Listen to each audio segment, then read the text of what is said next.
And today we're going to have a new lesson for the second quarter, and our topic will be barriers and strategies in communication. So from our previous lessons, we've studied that there are many factors that can affect the communication process, and we called it barriers. And when we say barriers, these are the things that prevent us from correctly getting the message from the sender. But at the end of this lesson, you will be able to learn how to solve those barriers, okay? So let us first define what is effective communication. Effective communication happens when the receiver does not only get the message, but he or she must truly understand it. So in effective communication, this is not only about exchanging the information, it is also about understanding the message and even the emotion and the intentions behind the information. So we have 6 barriers in communication. But before that, according to this, effectively communicating with oneself or other can be hindered because of communication barriers. These barriers, however, are not permanent and can be dealt with accordingly. So we have 6 barriers here. We have the language barriers, psychological barriers, physiological barriers, physical barriers, systematic or systemic barriers, and lastly, we have the attitudinal barriers. So let's first have the language barriers. According to this, English is not our native language. Thus, we are called second language learners. As second language learners, there will be times when misinterpretation happens. This may be caused using terminologies that are not familiar to us, thus creating confusion between the sender and the receiver of the message. So one of the common example of the language barrier is when people from different countries speak different languages. For example, the word hello, hola, hello, or hello, all of that means one thing, right?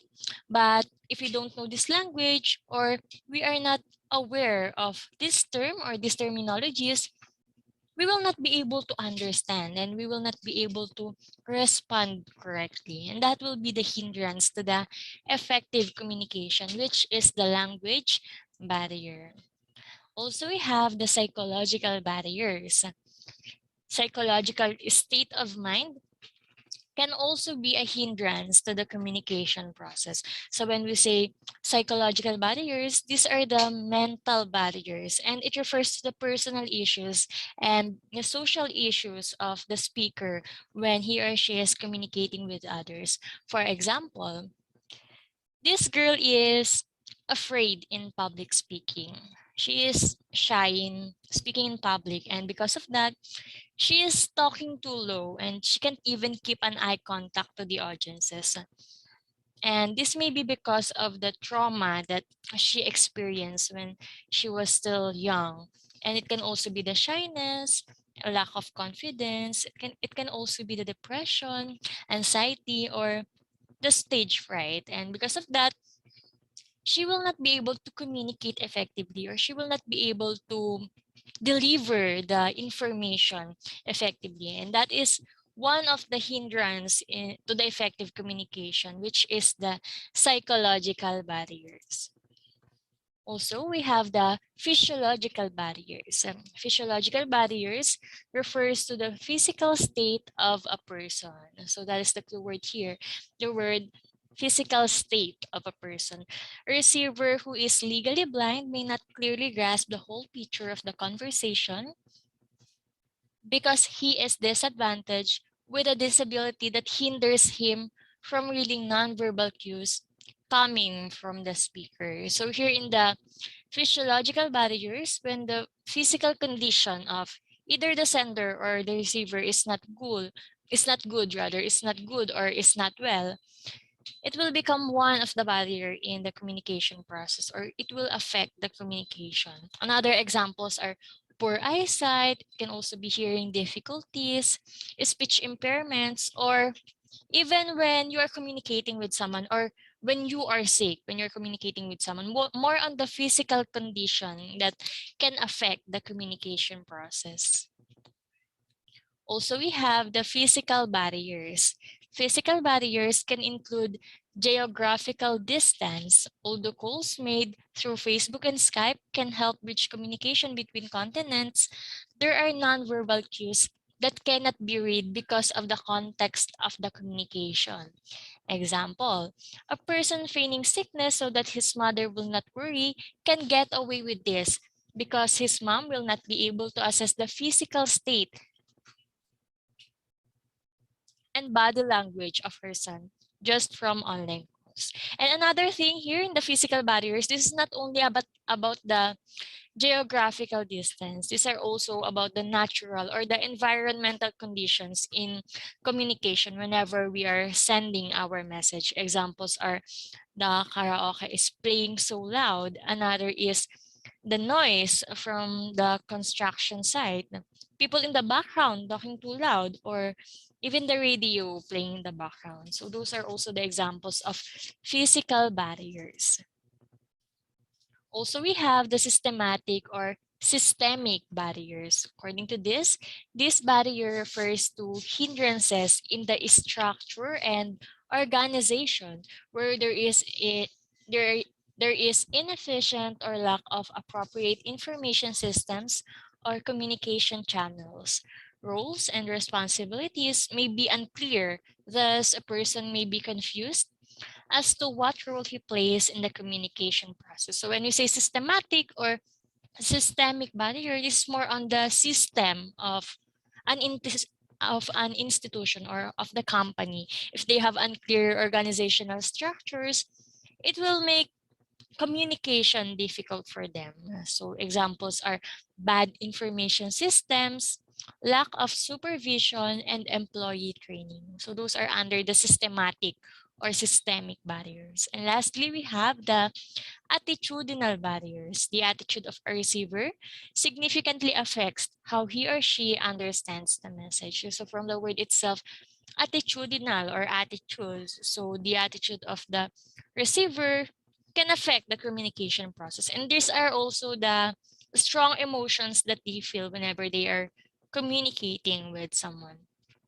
An example can be being in a team with a classmate who you think is annoying.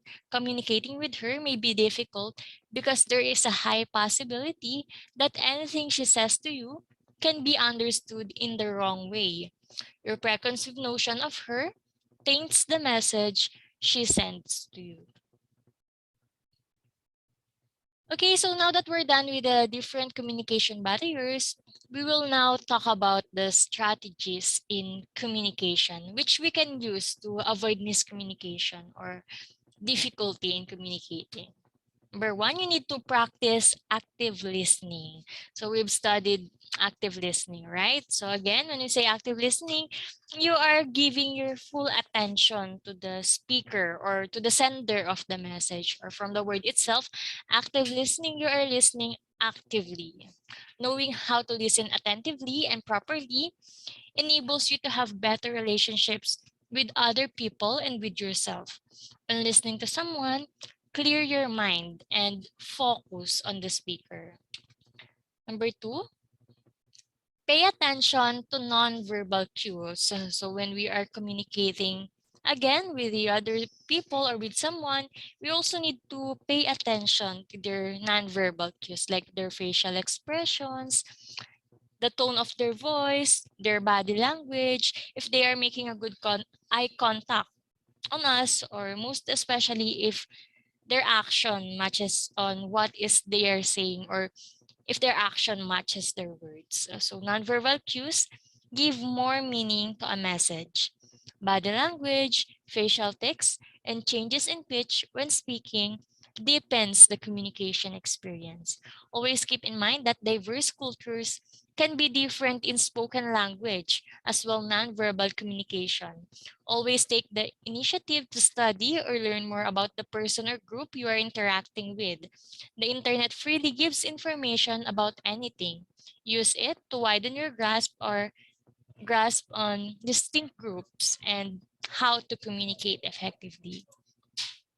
Also, you need to keep your emotions at bay. Communication is irreversible. Thus, Whatever you say or write at the height of anger, fear, sadness, or happiness cannot be taken back. So again, when we say irreversible, it means that we cannot take back what we've already said, or there is no undo or reverse. So you need to control your emotions when you are communicating with someone, or you need to keep your emotions at bay. So the clue word is control. Always keep your emotions at bay when communicating. As much as possible, try to retain control when your emotions are high. The results can be frustrating if we let our emotions take control of what we say, how we act, and how we perceive or listen to others. Relax and maintain your composure.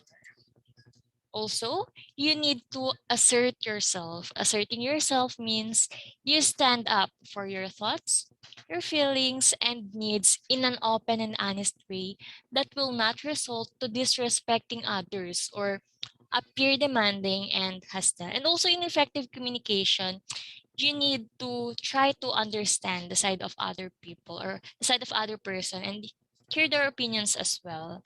And always keep in mind to never disregard the opinions of others, and don't always think that your opinion is right or you have the best opinion than others. So sometimes it's okay to listen to other people's suggestions or opinions too, right? How can you be assertive without being hostile? Number one, always remember that your opinion matters just like everyone else's does. Number two, know yourself, determine your needs and wants, then learn to express them without undermining the rights of others. Number three, it's okay to express your emotions as long as you remain respectful. Learn how to express negative feelings in a way that will not truly offend the other person or group. Number four, accept feedback, accept compliments, and ask when you need help. And be always grateful to others in addition to learning from your mistakes. And lastly, know your limits and be brave enough to say no. Agreeing and saying yes all the time may result to spreading yourself too much, which may affect the quality of your output or feedback. Being firm and clear about what you want is beneficial for all parties as they will know where they stand on issues.